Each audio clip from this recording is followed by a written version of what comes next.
I am so glad you are here. It is Divine Saturday in my world, and we're going to talk pendulums. Isn't she a beauty?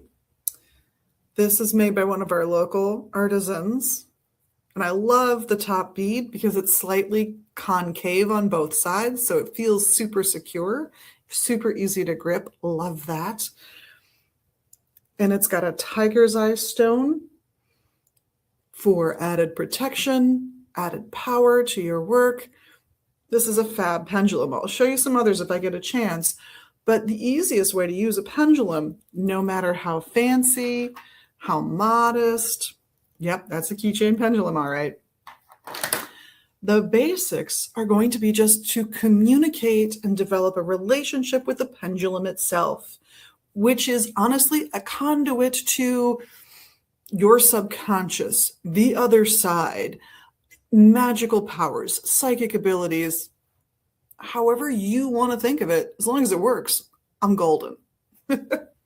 So the way to start that relationship is to figure out what this particular pendulum means when it moves.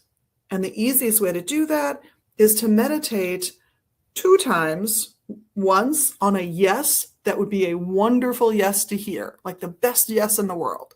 So I always recommend to folks that they close their eyes while they hold the pendulum. Some people like to put the other hand underneath it. You usually hold it in your dominant hand. And if you're going to put a hand under it, it's obviously going to be the other one, the receptive hand. And you start with your eyes closed. So you're not looking at this little beauty at all. You start imagining getting that wonderful yes. And you do that. You do that for longer than I'm going to do it here. Do it for like a minute if you've never used a pendulum, and then open your eyes and see how it's moving. And then do exactly the same thing with an awful, horrible no that you would hate to hear. Now you've established what a yes and a no is for you with this pendulum. It doesn't mean it will work this way with everyone else, but it will work this way for you. So you can ask it questions. Did I leave my keys in the kitchen? Did I leave my keys in my pocket? It's moving differently each time, I tell you. Now, if you want to buy one of probably Daryl's snazzy, fancy pendulums, they're only $20. They're a great deal.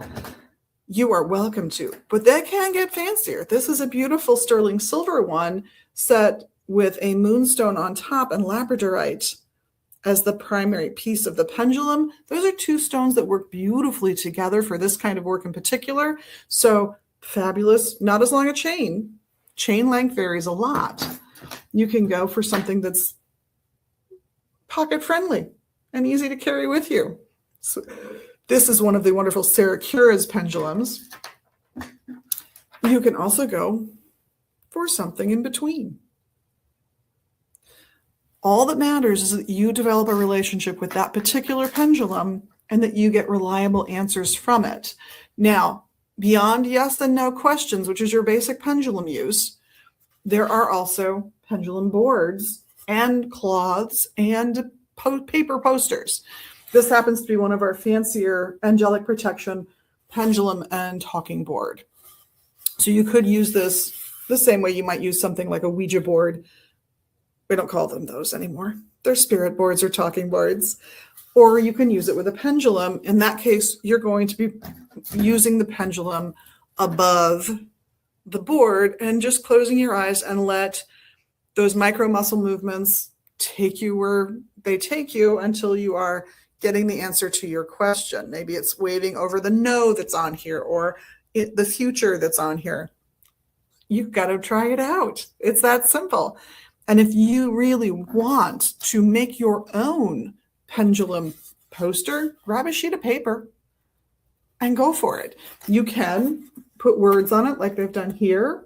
This is Emrys Abner's work, by the way. Or you can be more symbolic with it, using images, putting stones in a given space. Use your creativity and the things that you already resonate with, and you can come up with a great pendulum board that you can use, whether it's one thing or not, to get finer answers to your questions. What do you want to put on that board? It's up to you. Again, if you're really into crystals, maybe you just do a ring with the 7 chakra colors so that you can if what's going on is really survival and basic, all the way up to really spiritual and empathic and psychic.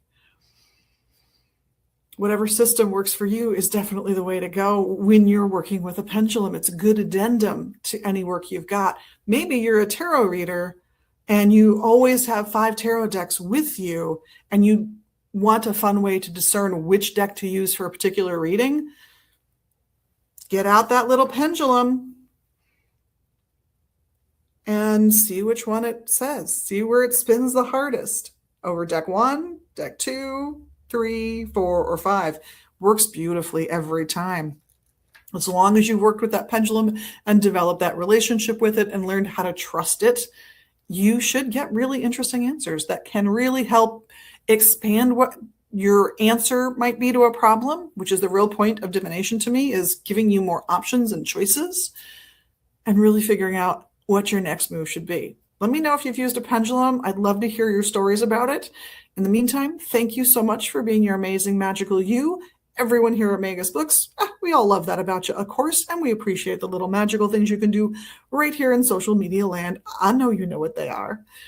Have a fun week, and I hope that you get to see us soon here, and that we get to see you in the store or online at magusbooks.com. Blessed be.